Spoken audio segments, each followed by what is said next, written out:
Hello दोस्तों, स्वागत है आप सभी लोगों का आपके अपने यूट्यूब चैनल ज्ञान विज्ञान में। इस वीडियो में हम लोग देखेंगे बिहार फॉरेस्ट गार्ड में जीके जीएस से आने वाले बहुत ही महत्वपूर्ण प्रश्न। तो चलिए हम लोग देखते हैं इस सीरीज को। क्या है आपके लिए पहला प्रश्न? आपका पहला प्रश्न है, विज्ञान से प्रश्न है और आपको पूछा जा रहा है कि निम्नलिखित में से कौन सा ग्रीन हाउस गैस है। तो जल्दी से बताइएगा आप लोग, इसमें से कौन सा ग्रीन गैस है। तो यहाँ पे आपका सही आंसर हो जाएगा सी नंबर, कार्बन डाइऑक्साइड। यहाँ पे दोस्तों बात करें कार्बन डाइऑक्साइड की तो यह ग्रीन हाउस गैस है।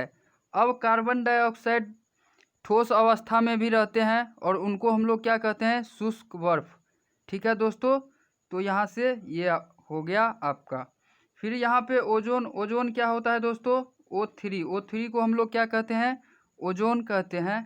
तो यह आपका महत्वपूर्ण चीज हो गया। नेक्स्ट प्रश्न है आपका, सेमीकंडक्टर का एक उदाहरण है। आप लोगों को बता दूं कि पहले हम लोग विज्ञान का ही प्रश्न देखेंगे, उसके बाद हम लोग जीके का प्रश्न देखेंगे। तो अगला प्रश्न है आप लोगों के लिए, सेमीकंडक्टर का एक उदाहरण है। यहाँ पे सेमीकंडक्टर का एक एग्जाम्पल आपको इसमें से चुनना है। तो यहाँ पे जर्मन सिल्वर नहीं होगा सेमीकंडक्टर का उदाहरण, न फास्फोरस होगा, जर्मेनियम। बात करें जर्मेनियम की तो जर्मेनियम यहाँ पे अर्धचालक है, सेमीकंडक्टर है। ठीक है दोस्तों, क्या है, जर्मेनियम आपका सेमीकंडक्टर है। अब बात करें सेमीकंडक्टर का तो इसका मुख्य रूप से उपयोग ट्रांजिस्टर सब में किया जाता है। ठीक है, और एक महत्वपूर्ण बात आपको बता दे कि जर्मन सिल्वर में जो है आपको, जर्मन सिल्वर में सिल्वर नहीं पाया जाता है। यह बहुत ही महत्वपूर्ण पॉइंट है, आप लोग याद रखेंगे। नेक्स्ट पॉइंट आपका है, ट्रांसफार्मर क्या करता है, ट्रांसफार्मर का क्या काम है। तो हम लोग ऑप्शन को यहाँ से पढ़ते हैं कि क्या क्या ऑप्शन है हमारा। पहला ऑप्शन है आपका, यह डीसी को एसी में परिवर्तित करता है। नहीं दोस्त, यह गलत है। डीसी को एसी में ट्रांसफार्मर के द्वारा नहीं परिवर्तित किया जा सकता है। नेक्स्ट आपका है, यह एसी वोल्टेज को घटाने या बढ़ाने में प्रयुक्त होता है। तो यह सही है। अब नेक्स्ट देखते हैं कि और कोई सही है। तो अगला है, यह एसी वोल्ट को डीसी में परिवर्तित करता है। यह तो बिल्कुल गलत है। नेक्स्ट है, यह वैद्युत ऊर्जा को यांत्रिक ऊर्जा में परिवर्तित करता है। यह भी गलत है। तो यहाँ पे आपका सही आंसर क्या हो जाएगा, ट्रांसफार्मर आपको क्या करता है कि एसी वोल्टेज को घटाने और बढ़ाने में प्रयुक्त होते हैं। तो आप लोग उम्मीद करते हैं समझ गए होंगे यह प्रश्न। नेक्स्ट प्रश्न है आपका, जब गर्म पानी की अपेक्षा अधिक तप्त ग्लास के ऊपर छिड़का जाता है। आपको यहाँ से प्रश्न पूछा जा रहा है कि जब आप गर्म पानी को आप तप्त ग्लास के ऊपर छिड़कते हैं तो वह टूट जाता है, आखिर क्यों टूट जाता है। तो आपका पहला ऑप्शन है, अचानक गिलास विस्तारित होता है, मतलब फैल जाता है। गिलास फैलता नहीं है यहाँ दोस्त, सिकुड़ जाता है, मतलब संकुचित हो जाता है। तो यहाँ पे आपका सही आंसर हो जाएगा ऑप्शन नंबर बी। तो चलिए नेक्स्ट हम लोग देखते हैं। नेक्स्ट प्रश्न है आपका, विद्युत दीर्घ दूरी तक उच्च वोल्टता एसी में परंपरागत होता है, इसका क्या कारण है। विद्युत को जो है आप लोग एसी वोल्टेज को बहुत दूर दूर तक ले जाने का परंपरा है, आखिर ऐसा क्यों। तो आप लोग बताएंगे इसका आंसर क्या। तो इसका सही आंसर हो जाएगा आपका, क्या हो जाएगा, यहाँ पे क्या होता है कि एसी वोल्टेज को हम दूर तक ले जाते हैं, इसका सबसे प्रमुख कारण यह है कि इसमें ऊर्जा का जो हानि है बहुत ही कम होता है। कम क्षय पर यहाँ पे आप इसको एक दूसरे से दूसरी जगह ले जा सकते हैं। ऐसा आप एसी में नहीं कर सकते, सॉरी डीसी में नहीं कर सकते हैं। तो यहाँ पे आपका क्या हो जाएगा, सही आंसर ऑप्शन नंबर बी, अर्थात ऊर्जा की हानि कम होती है। नेक्स्ट आपका, वायु में ध्वनि का वेग क्या करता है। यहाँ पे आपका प्रश्न है, वायु में ध्वनि का वेग क्या करता है, तापमान के बढ़ने से घटता है। दोस्त यहाँ पे ये जो है आपका तापमान बढ़ेगा तो वायु में ध्वनि का वेग भी इंक्रीज होगा। ठीक है, नेक्स्ट ऑप्शन है तापमान घटने पर बढ़ता है, यदि तापमान घटेगा तो वेग भी घटेगा। अगला है तापमान पर आश्रित नहीं करता है, नहीं दोस्त, ध्वनि का वेग तापमान पर आश्रित निर्भर करता है। तो इसका मतलब आपका आंसर क्या होने वाला है, यहाँ पे आंसर डी नंबर होगा, तापमान के घटने से घटता है। और इसी तरह तापमान के बढ़ने से ध्वनि का वेग बढ़ता है। आप लोगों को कमेंट करके बताना है कि 1 डिग्री सेल्सियस तापमान बढ़ने से ध्वनि का वेग कितना बढ़ जाता है। नेक्स्ट प्रश्न है आपका, धातु तार में वैद्युत धारा का प्रवाह किसके कारण होता है। धातु तार में जो आप लोग यहाँ पे विद्युत का ट्रांसफार्मर होता है वह किसके कारण होता है। तो धातु तार में वैद्युत धारा का प्रवाह आयन के कारण होता है। आप यहाँ पे गलती क्या करते हैं, देखिए आपको सबसे पहले यह क्या दिया हुआ है, पहला ऑप्शन इलेक्ट्रॉन दिया हुआ है। यहाँ पे यहीं पे अक्सर स्टूडेंट फंस जाते हैं, वह ऑप्शन को पूरा पढ़ नहीं पाते हैं और यहाँ पे वह आंसर टिक कर देते हैं इलेक्ट्रॉन। लेकिन यहाँ पे आपका सही आंसर क्या हो जाएगा, आयन के प्रवाह के कारण धातु के तार में विद्युत का प्रभाव होता है। ठीक है दोस्तों, तो यहाँ पे आपका आंसर इलेक्ट्रॉन न होकर क्या हो जाएगा, आयन हो जाएगा। नेक्स्ट प्रश्न है हम लोगों को, ध्वनि ऊर्जा को विद्युत ऊर्जा में परिवर्तित करने के लिए इनमें से किस यंत्र का हम लोग प्रयोग करेंगे, या क्या नाम है वैसा इसमें से कौन सा यंत्र है जो ध्वनि ऊर्जा को विद्युत ऊर्जा में परिवर्तित कर देता है। तो यहाँ पे आपका सही आंसर क्या हो जाएगा, एम्पलीफायर नहीं होगा। तो यहाँ पे आपका आंसर क्या हो जाएगा, माइक्रोफोन। माइक्रोफोन क्या करता है, ध्वनि के ऊर्जा को आप लोगों को यह माइक्रोफोन के द्वारा ध्वनि ऊर्जा को विद्युत ऊर्जा में परिवर्तित कर दिया जाता है। ठीक है। नेक्स्ट आपका है, थर्मोस्टेट का उपयोग रेफ्रिजरेटर के तापमान के नियंत्रण में किया जाता है, इसमें क्या होता है। तो इसमें क्या होता है दोस्त, एक द्विधातुक पट्टी होता है। क्या होता है, थर्मोस्टेट का जिसका प्रयोग हम लोग रेफ्रिजरेटर में तापमान नियंत्रण के लिए करते हैं, उसमें एक द्विधातुक पट्टी होता है। ठीक है, तो इसका आंसर यहाँ पे सही आंसर क्या हो जाएगा, ए नंबर आपका सही आंसर हो जाएगा। एक द्विधातुक पट्टी होते हैं रेफ्रिजरेटर में, जिसका उपयोग हम लोग तापमान के नियंत्रण के लिए, थर्मोस्टेट का उपयोग रेफ्रिजरेटर में तापमान के नियंत्रण के लिए करते हैं। नेक्स्ट अगला प्रश्न आप लोगों के लिए यहाँ पे है, कौन सा संघट्ट। संघट्ट का यहाँ का तात्पर्य है आपको सीधा टक्कर से है। ठीक है, कॉलिजन से है। तो यहाँ पे आपका प्रश्न है, निम्नलिखित में कौन सा संघट्ट अत्यंत क्षतिकारक है, मतलब कौन सा यहाँ पे टक्कर होगा जिसमें काफ़ी क्षति होगा। तो यहाँ पे आप लोग देखिए, यहाँ पे पहला ऑप्शन है, दोनों कार टक्कर के बाद विपरीत दिशा में उछलती है। नेक्स्ट है, दोनों कार टक्कर के बाद एक दूसरे से चिपक जाती है। चिपक जाएगा तो उतना क्षति नहीं होगा।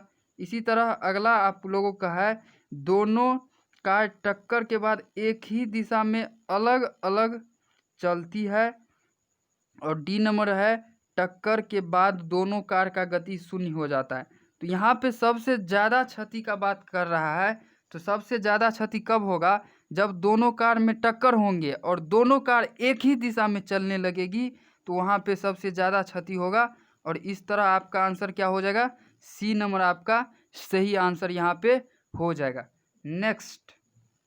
नेक्स्ट प्रश्न है, जब नींबू के रस को खाने के सोडे पर डाला जाता है तब उसमें तेज उत्फुल्लन होता है, ऐसा क्यों होता है। जब आप नींबू को रस को खाने वाले सोडा पर डालिएगा तो वहाँ पे उत्फुल्लन होगा, बुलबुला सब निकलने लगेगा। आखिर ऐसा क्यों होता है, ऐसा मतलब किस गैस के उत्पन्न होने के कारण होता है। तो पहला ऑप्शन हाइड्रोजन भी होता है, दूसरा ऑप्शन ऑक्सीजन भी होता है, और तीसरा ऑप्शन कार्बन डाइऑक्साइड। ये तीनों के तीनों इस घटना के लिए जिम्मेदार हैं। तो आपको यहाँ पे सही आंसर चुनना है, और डी में है इनमें से सभी। तो कुल मिलाकर हम लोग यहाँ पे क्या कहेंगे कि हमारा आंसर यहाँ पे क्या हो जाएगा, डी नंबर हो जाएगा। इनमें से टोटल का टोटल गैस उत्पन्न होता है जब आप क्या कीजिएगा, खाने वाले सोडा पर नींबू का रस डालिएगा। ठीक है दोस्तों, नींबू का रस कैसा होता है, अम्लीय होता है। आप लोगों को कमेंट करके बताना है कि नींबू के रस का पीएच मान कितना होता है। नेक्स्ट प्रश्न है हम लोगों के लिए, खाद्य परिरक्षण के रूप में पोटासियम मेटाबाइसल्फाइड का प्रयोग किया जाता है किस चीज़ में? तो यहाँ पे आपका सही आंसर क्या हो जाएगा? स्क्वाश के लिए यहाँ पे खाद्य परिरक्षण के रूप में पोटासियम मेटाबाइसल्फाइड का प्रयोग किया जाता है। तो इसका आंसर, सही आंसर क्या हो जाएगा हम लोगों का? क्या हो जाएगा? ऑप्शन नंबर ए, स्क्वाश के लिए इसका प्रयोग किया जाता है, पोटासियम मेटासल्फाइड के लिए। ठीक है। नेक्स्ट हम लोगों का प्रश्न है, निम्नलिखित में से कौन सा पदार्थ अति शीतलित द्रव है? यहाँ पे अति शीतलित द्रव आप लोगों को याद होगा, अति शीतलित द्रव का उदाहरण क्या है?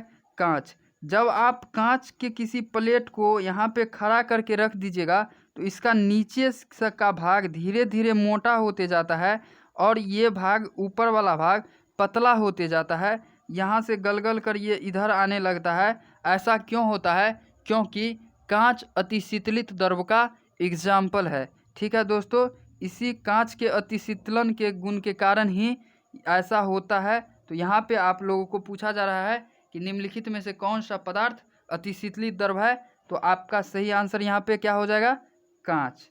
नेक्स्ट, अब हम लोग जीएस का प्रश्न देख लिए लगभग। अब आपके लिए नेक्स्ट प्रश्न होगा किस चीज़ का? जीके का। जीके का बहुत ही बेहतरीन प्रश्न, पहला ही प्रश्न है आप लोगों के लिए। क्या है पहला प्रश्न? पहला प्रश्न है आपका, बारदोली सत्याग्रह का नेतृत्व किसने किया था? आप सभी को पता होगा कि इस सत्याग्रह का नेतृत्व किसने किया था। तो इस सत्याग्रह का नेतृत्व किया था सरदार वल्लभ भाई पटेल। आपका आंसर ए नंबर सही हो जाएगा। क्या हो जाएगा? सरदार वल्लभ भाई पटेल। महात्मा गांधी किन किन आंदोलन का नेतृत्व किए थे मुख्य रूप से? तो चंपारण सत्याग्रह 1917 जो बिहार से संबंधित है। तो आप लोग याद रखिएगा कि 1917 में बिहार में चंपारण सत्याग्रह का प्रमुख नेतृत्व कौन किए थे? महात्मा गांधी जी किए थे।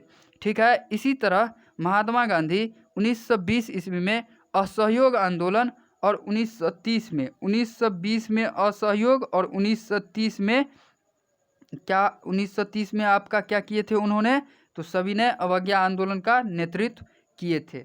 नेक्स्ट आपका प्रश्न है, निम्नलिखित राज्य में किसका क्षेत्रफल कम है? यहाँ पे प्रश्न है, ये जो यहाँ पे 4 राज्य दिया हुआ है, इनमें से किसका क्षेत्रफल सबसे कम है? तो आप लोग जानते हैं कि गुजरात का क्षेत्रफल सबसे ज़्यादा है। भारत में जितने भी राज्य हैं उनमें सबसे, नहीं सॉरी दोस्तों, राजस्थान का क्षेत्रफल ज़्यादा है। निम्नलिखित में से सबसे ज़्यादा क्षेत्रफल गुजरात का हो जाएगा। वैसे बात करें भारत का तो राजस्थान का क्षेत्रफल सबसे ज़्यादा होता है। और यहाँ पे सबसे कम का बात कर रहा है तो इस ऑप्शन में यहाँ पे तमिलनाडु आपका आंसर होना चाहिए। आप लोग देख लीजिएगा, इस क्वेश्चन में हमको डाउट लग रहा है। नेक्स्ट आपका है, निम्नलिखित कौन सी कृषि क्रिया पर्यावरण के लिए अनुकूल है? तो यहाँ पे कौन सा कृषि हम लोग करेंगे जो पर्यावरण के लिए अनुकूल होगा, पर्यावरण को क्षति नहीं पहुँचाएगा? पहला ही ऑप्शन में आपका है जैविक कृषि, बिल्कुल सही आंसर। नेक्स्ट देखते हैं, झूम खेती क्या होता है? झूम खेती क्या होता है दोस्तों? जंगल को क्या किया जाता है? जंगल को काट कर या आग लगा दिया जाता है और उस भूमि को कृषि के रूप में परिवर्तित किया जाता है। तो यह उतना, ये तो आपका नहीं होगा, पर्यावरण के लिए अच्छा कहीं से नहीं होगा। आज इतना पेड़ कम है और आप ऊपर से पेड़ काटिएगा, तो झूम खेती तो पर्यावरण के लिए बिल्कुल ही खराब है। तो आपका आंसर यहाँ पे क्या हो जाएगा? जैविक खेती कीना चाहिए। जैविक खेती में क्या होता है दोस्तों, हम लोग जैव रसायन और कीटनाशक का प्रयोग नहीं करेंगे, उसमें हम लोग जैविक खाद का प्रयोग करते हैं, केचुए सबसे निर्मित। ठीक है। नेक्स्ट आप लोगों के लिए अगला प्रश्न हम लोग देखेंगे क्या है। आप लोगों का नेक्स्ट प्रश्न है, कोयले के निम्नलिखित प्रकार में किस प्रकार में विशेष प्रकार की अपेक्षा अधिक प्रतिशत कार्बन का अंश होता है? क्या है प्रश्न यहाँ पे, कोयले के निम्नलिखित प्रकारों में किस एक में विशेष प्रकार की अपेक्षा अधिक प्रतिशत कार्बन अंश होता है? तो यहाँ पे आपका आंसर क्या हो जाएगा? आपका आंसर यहाँ पे हो जाएगा एंथ्रासाइट। यह एंथ्रासाइट जो है दोस्तों सबसे अच्छे किस्म के कोयला माने जाते हैं। कौन? एंथ्रासाइट। एंथ्रासाइट क्या होगा आपका? एंथ्रासाइट सबसे अच्छे किस्म के कोयला माने जाते हैं। बात करें इसमें कार्बन कितना होते हैं तो 80 से 90% कार्बन होते हैं। एंथ्रासाइट में 80 से 90% कार्बन करते रहते हैं। वहीं बात करें दूसरे स्थान की तो दूसरा स्थान आपको बिटुमिनस रखता है जो 70 से 80% इसमें कार्बन होता है। नेक्स्ट अगर आप लोग सजाइएगा तो लिग्नाइट हो जाएगा जो 60 से कितना 65%। और सबसे घटिया किस्म का कोयला क्या होता है? पीट कोयला, जिसमें मात्र 20 से 25% आपका कार्बन पाया जाता है। तो यह निम्न श्रेणी का कोयला हो गया। सबसे घटिया पूछेगा तो पीट और सबसे उत्तम पूछेगा तो एंथ्रासाइट। नेक्स्ट हम लोगों के लिए प्रश्न है, अगला प्रश्न, सूर्य के परितः एक परिक्रमा के लिए निम्नलिखित में कौन सा ग्रह अधिकतम समय लेगा? तो आपको बता दूं दोस्त, जो ग्रह सूर्य से जितना दूर होगा वह उतना ही अधिक समय लेगा इस सूर्य का परिक्रमा करने में। तो आपको यहाँ पे बता दूं, ऑप्शन आप लोग देखिए तो पहले सबसे सूर्य के निकट का ग्रह बुध, शुक्र, पृथ्वी, मंगल, बृहस्पति। इन सभी ऑप्शन में देखें तो इन सभी ऑप्शन में बृहस्पति सूर्य से अधिक दूरी पर स्थित है। इन सभी में हम लोग बात कर रहे हैं जो आपके ऑप्शन में दिए हैं, ठीक है। तो यहाँ पे आपका आंसर क्या हो जाएगा? बृहस्पति सबसे अधिक दिन में सूर्य का परिक्रमा करेंगे, ठीक है दोस्त। बात करें यहाँ पे हम लोग मंगल को, तो मंगल और पृथ्वी एकमात्र ऐसा ग्रह है जहाँ पर क्या है दोस्तों? जीवन पाया जाता है। मतलब हम लोग पृथ्वी ही एक ऐसा अनोखा ग्रह है जहाँ पर जीवन की कल्पना है, ठीक है दोस्त। यहाँ पे बात करें पृथ्वी कितना दिन में एक सूर्य का परिक्रमा कर लेते हैं तो लगभग 365 दिन आपका आंसर हो जाता है, ठीक है। तो यहाँ पे आपका सही आंसर बृहस्पति हो जाएगा। नेक्स्ट प्रश्न है हम लोगों का, यहाँ पे देखिए, भारत के वित्त आयोग का मुख्य कार्य क्या है? भारत में जो वित्त आयोग है उसका मुख्य कार्य क्या है? केंद्र तथा राज्य के बीच राजस्व का वितरण करना। यहाँ पे आप देखिए अगला क्या है? वार्षिक बजट तैयार करना, राष्ट्रपति के वित्तीय मामलों पर परामर्श देना। नेक्स्ट है आपका संघ एवं राज्य के विभिन्न मंत्रालयों के लिए नियम का यहाँ पे नियम बनाना। तो यहाँ पे आपका सही आंसर क्या हो जाएगा? केंद्र और राज्य के बीच राजस्व का बंटवारा करना वित्त आयोग का क्या है? मुख्य काम है। तो यहाँ पे आपका सही आंसर क्या हो जाएगा? ऑप्शन नंबर ए, केंद्र तथा राज्य के बीच राजस्व का वितरण करना। नेक्स्ट प्रश्न आप लोगों के लिए है, अंतर्राष्ट्रीय संधियों के भारत के किसी भाग अथवा संपूर्ण भारत में लागू करने के लिए संसद कोई भी कानून बना सकती है। सभी राज्य की सहमति से, बहुसंख्यक राज्य की सहमति से, संबंधित राज्य की सहमति से या बिना किसी राज्य की सहमति से। तो यहाँ पे बात करें हम लोग भारत में जो है अंतर्राष्ट्रीय संधियों को लागू करने के लिए, तो यहाँ पे बिना किसी राज्य के सहमति के द्वारा ही संसद इसको लागू कर सकते हैं, ठीक है। तो उम्मीद करते हैं यहाँ पे आपका आंसर क्या हो जाएगा? सही आंसर यहाँ पे आपका डी नंबर हो जाएगा। यहाँ पे डी नंबर आपका सही आंसर हो जाएगा। नेक्स्ट प्रश्न है आप लोगों के लिए, भारत के संविधान की निम्नलिखित में से कौन सी एक अनुसूची दल बदल विरोध कानून का विषय प्रावधान है? यह दल बदल किस अनुसूची में है दोस्तों? बात करें हम लोग दल बदल की, तो यहाँ पे 10वीं अनुसूची में दल बदल संबंधित कानून है। कौन सी अनुसूची में? 10वीं अनुसूची में। दूसरी अनुसूची में क्या है दोस्तों? वेतन एवं भत्ता सब की बात किया गया है दूसरी अनुसूची में। बात करें 5वीं अनुसूची का, तो 5वीं अनुसूची में SC और ST के प्रशासन से संबंधित है यह 5वां अनुसूची। और यह 8वां अनुसूची जो यहाँ पे आप लोग देख रहे हैं, यह बहुत ही महत्वपूर्ण अनुसूची है। और इन्हीं 8वें अनुसूची में भारत के 22 भाषा का वर्णन किया गया है। कितने भाषा का? 22 भाषा का। भारत में जो 22 भाषा का संवैधानिक मान्यता मिला हुआ है वह किस अनुसूची से संबंधित है? 8वीं अनुसूची। तो आप यहाँ पे सभी को याद रखेंगे, सभी इम्पोर्टेंट प्रश्न है यहाँ पे। नेक्स्ट प्रश्न आप लोगों के लिए है, भारत में आर्थिक नियोजन का स्वरूप कैसा है? भारत में जो आर्थिक नियोजन का स्वरूप कैसा है? विकेंद्रीकृत, सही बात है। निर्देशात्मक, ये भी सही बात है। समाजवाद एवं पूंजीवाद दोनों का समन्वय भी यहाँ पे है, ये भी सही बात है। यहाँ पे तो इस प्रकार आपका सही आंसर डी नंबर हो जाएगा। इनमें से सभी सही है भारत में आर्थिक नियोजन के स्वरूप के रूप में। ठीक है दोस्त। नेक्स्ट प्रश्न हम लोगों का है, निम्नलिखित में से कौन सा उपाय मुद्रास्फीति को नियंत्रण करने के लिए किया जा सकता है? मुद्रास्फीति को नियंत्रित करना है हम लोगों को, तो इनमें से कौन सा उपाय हम लोग कर सकते हैं? साख पर नियंत्रण कर सकते हैं, सही बात है, कंट्रोल हो सकता है इससे भी। सार्वजनिक व्यय में कमी करेंगे तो भी कंट्रोल होगा। सार्वजनिक वितरण प्रणाली का उचित प्रयोग करेंगे तो भी यह ठीक होगा। तो यहाँ पे आपका सही आंसर इस प्रकार डी नंबर आपका सही आंसर हो जाएगा। नेक्स्ट बहुत ही अच्छा प्रश्न है, गुप्तकालीन हिंदू धर्म के 2 प्रमुख देवता कौन कौन थे? सोचिए सोचिए सोचिए, गुप्तकालीन हिंदू धर्म के 2 प्रमुख देवता का नाम क्या था? राम, यहाँ पे राम और कृष्ण, कितना अच्छा नाम है, राम और कृष्ण। अयोध्या में राम मंदिर बन रहा है अभी, तो यहाँ पे राम और कृष्ण नहीं होगा दोस्त, उस समय राम की चर्चा नहीं है। यहाँ पे शिव और राम, तो ये भी ऑप्शन गलत हो जाएंगे। ब्रह्मा और विष्णु, यहाँ पे ब्रह्मा नहीं होंगे, तो इस प्रकार आपका आंसर क्या हो जाएगा? शिव और विष्णु। गुप्तकालीन हिंदू धर्म का 2 प्रमुख देवता कौन कौन से थे? शिव और विष्णु भगवान जो थे गुप्तकालीन हिंदू धर्म के 2 प्रमुख देवता थे उस समय के। नेक्स्ट प्रश्न है, निम्नलिखित में से कौन सबसे बाद में भारतीय संघ का भिन्न अंग बना? बहुत ही प्रश्न बेहतरीन है, यहाँ पे अक्सर स्टूडेंट कंफ्यूज करते हैं और उसका आंसर होता है गोवा। बता दूं दोस्त, यहाँ पे गोवा बिल्कुल गलत आंसर होगा, क्योंकि यहाँ पे बात हो रहा है भारत संघ का अभिन्न अंग बनने का, न कि राज्य बनने का।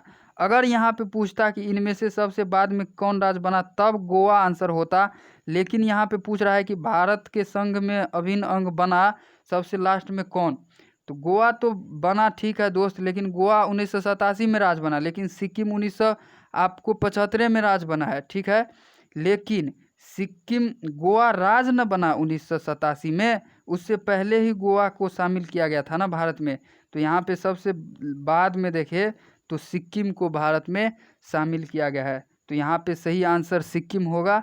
आप लोग इसको अच्छा से देख लीजिएगा, ठीक है दोस्त। नेक्स्ट प्रश्न है आपका, किस राज्य का सचिवालय भवन राइटर्स बिल्डिंग के नाम से जाना जाता है? राइटर्स बिल्डिंग के नाम से किस राज्य के सचिवालय भवन को हम लोग जानेंगे? तो यहाँ पे उपनाम है इसी का, पश्चिम बंगाल का जो सचिवालय भवन है उसी को हम लोग एक स्पेशल नाम दे दिए हैं, क्या? Writers building. राइटर्स बिल्डिंग क्या हो जाएगा? पश्चिम बंगाल। नेक्स्ट हम लोगों का प्रश्न है क्या, देखते हैं। नेक्स्ट प्रश्न हम लोगों का है, निम्नलिखित में से कौन सा देश यूरोपीय संघ का राजनीतिक भागीदारी है? यूरोपीय संघ का राजनीतिक भागीदारी कौन हो जाएगा इसमें? चीन हो जाएगा। बात करें हम यूरोपीय संघ की, तो इसकी स्थापना कब हुआ था दोस्त? इसकी स्थापना हुआ था सन 1958 ईस्वी में, ठीक है। कब? सन 1958 ईस्वी में। इसका मुख्यालय कहाँ पे है? ब्रुसेल्स में यूरोपीय संघ का मुख्यालय है, इतना काफ़ी है। नेक्स्ट है आप लोगों के लिए, संविधान के किस अनुच्छेद के तहत जम्मू कश्मीर को विशेष राज्य का दर्जा? यह प्रश्न अब हो गया ख़त्म, क्योंकि विशेष राज्य का दर्जा समाप्त हो गया है जम्मू कश्मीर का। आप लोग वैसे इसका आंसर क्या था? 370 के तहत ही संविधान में जम्मू कश्मीर को विशेष राज्य का दर्जा प्राप्त था, लेकिन अब जम्मू कश्मीर राज्य नहीं है, लद्दाख और जम्मू कश्मीर 2 केंद्र शासित प्रदेश में बट गया। नेक्स्ट आप लोगों के लिए बेहतरीन प्रश्न है, भारतीय संविधान द्वारा कितनी भाषाओं को मान्यता दी गई है? अभी अभी हम लोग जस्ट चर्चा किए थे, क्या? अनुसूची 8 में 22 भाषाओं को मान्यता दिया गया है। बात करें दोस्त, जिस समय संविधान हम लोगों का मूल संविधान बना था उस समय मात्र कितना भाषा था? तो मात्र 14 भाषाओं को मान्यता प्राप्त था राष्ट्रीय भाषा के रूप में, संविधान के द्वारा इतने 14 भाषा को मात्र मान्यता प्रदान किया गया था। लेकिन बात करें वर्तमान में, तो वर्तमान में 22 भाषा को मान्यता प्राप्त है कि कौन से अनुसूची के तहत? अनुसूची 8 के तहत। बात करें हम लोग सबसे लास्ट में, तो सबसे लास्ट में 2003 में संवैधानिक संशोधन 92 संवैधानिक संशोधन हुआ था और उसके तहत बोडो, डोगरी, मैथिली और संथाली को जोड़ा गया था। कब? 2003 में सबसे लास्ट में हुआ था। यहाँ पे 22 आपका आंसर हो जाएगा सही आंसर। 2003 में 4 भाषा को जोड़ा गया था। कितने भाषा को? 4 भाषा को, जिसमें आप लोग बिहार से हैं तो यहाँ पे हम लोग याद रखेंगे मिथिलांचल क्षेत्र से मिथिला भाषा को जोड़ा गया था, जो बिहार के लिए, हम लोगों के लिए बहुत ही महत्वपूर्ण प्रश्न हो जाता है। नेक्स्ट हम लोग देखेंगे दोस्तों 1857 सैन्य समय भारत का गवर्नर जनरल कौन था? बहुत ही फेमस क्वेश्चन, महत्वपूर्ण क्वेश्चन, एग्जाम में आने की संभावना है, प्रबल संभावना है कि सन 1857 की क्रांति के समय हमारे भारत का वायसराय, यहाँ पे वायसराय नहीं होगा, 1857 के बाद वायसराय बने थे वही आदमी वायसराय भी बनेंगे जो अभी गवर्नर जनरल होंगे। तो 1857 भारतीय स्वतंत्रता संग्राम, पहला भारतीय स्वतंत्रता संग्राम था। तो यहाँ पे हम लोग बात करेंगे किसके बारे में? यहाँ पे आपका आंसर क्या हो जाएगा? Lord canine. लॉर्ड कैनिन 1857 के क्रांति के समय क्या थे? भारत के गवर्नर जनरल थे। और लॉर्ड कैनिन से ही एक प्रश्न और आता है कि भारत का प्रथम कौन या वायसराय, क्या वायसराय कौन थे? तो यहाँ पे क्या हो जाएगा? भारत का प्रथम वायसराय भी यही लॉर्ड कैनिन हो जाएंगे, क्योंकि सन 1857 के बाद सन 1858 में जो भारत शासन अधिनियम आया था तो उसमें गवर्नर जनरल का नाम बदल के क्या कर दिया गया? वायसराय कर दिया गया था। नेक्स्ट हम लोगों का प्रश्न है भारत के राष्ट्रीय पक्षी मोर को कब मान्यता दिया गया? मोर जो हमारा राष्ट्रीय पक्षी है, तो कब मोर को मान्यता दिया गया था राष्ट्रीय पक्षी के रूप में? तो सन 1952 ईस्वी में, सन 1952 ईस्वी में। अब हम लोग यहाँ पे सभी ऑप्शन देखते हैं। हम लोगों का नेक्स्ट ऑप्शन क्या है दोस्त? नेक्स्ट ऑप्शन पहला 1 नंबर आपका ऑप्शन देखें यहाँ पे, तो ये जो 1949 क्या हुआ था? 1949 में संविधान को आंशिक रूप से लागू किया गया था, ठीक है, कब? दिसंबर में। तो यहाँ पे यह हो जाएगा। उसके बाद आप लोग बात करें यहाँ पे किस चीज़ का, अगर आप लोग यहाँ पे देख ले कि नेक्स्ट आपका 1951 में क्या हुआ था, तो 1951 को हम लोग कहते हैं जनसंख्या का लघु विभाजक वर्ष। इसी तरह बात करें 1950, यह 1950 में 15 जनवरी को क्या हुआ था? सॉरी 15 जनवरी नहीं, 15 मार्च को 1950 में, 15 मार्च 1950 में योजना आयोग का गठन हुआ था, जिसका नाम बदल कर क्या कर दिया गया? नीति आयोग कर दिया गया है। नेक्स्ट बहुत ही प्रश्न अच्छा प्रश्न है, खेल से संबंधित है। स्टीपल शब्द किस खेल से संबंधित है? बात करें यहाँ पे हम लोग दोस्त, स्टीपल शब्द किस खेल से संबंधित हो जाएगा? तो हॉर्स रेसिंग से। बात करें यहाँ पे खो खो, तो खो खो में कितने खिलाड़ी होते हैं दोस्तों? खो खो में 9 खिलाड़ी होते हैं। कई बार पूछा गया है आपके एग्जाम में कि खो खो में कितने खिलाड़ी होते हैं, तो हम लोग याद रखेंगे खो खो में 9 खिलाड़ी होते हैं। नेक्स्ट हम लोगों का प्रश्न खेल से ही संबंधित फिर से प्रश्न है, फेडरेशन कप किस खेल से संबंधित है? तो बात करें हम लोग फेडरेशन कप का, तो फेडरेशन कप आपका यहाँ पे क्या हो जाएगा? फुटबॉल। फेडरेशन कप किस चीज़ से संबंधित है? फुटबॉल से। किस चीज़ से? फुटबॉल से, ठीक है। बात करें बैडमिंटन, तो बैडमिंटन में उबेर कप फेमस है। उसके बाद आप देखें तो चड्ढा कप भी कई बार पूछा जाता है कि किस चीज़ से संबंधित है, ठीक है दोस्त। अब हम लोग देखते हैं नेक्स्ट प्रश्न क्या है अपने लोगों के लिए। नेक्स्ट प्रश्न है रुपये की परिवर्तनीयता का मतलब क्या है? तो रुपये का परिवर्तनीयता का मतलब क्या हो जाएगा? रुपये के नोटों को सोने में बदल देना। भाग, ये गलत ऑप्शन है।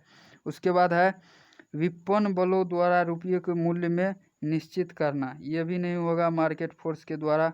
नेक्स्ट हम लोग का है रुपये को अन्य प्रमुख मुद्राओं में या इसके विपरीत रुपये का परिवर्तन कर देना।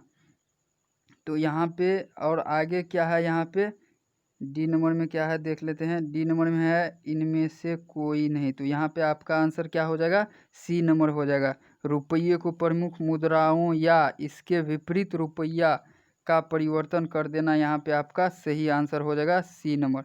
नेक्स्ट हम लोगों का प्रश्न है क्या? भारत में गन्ने की खेती का एक उदाहरण है।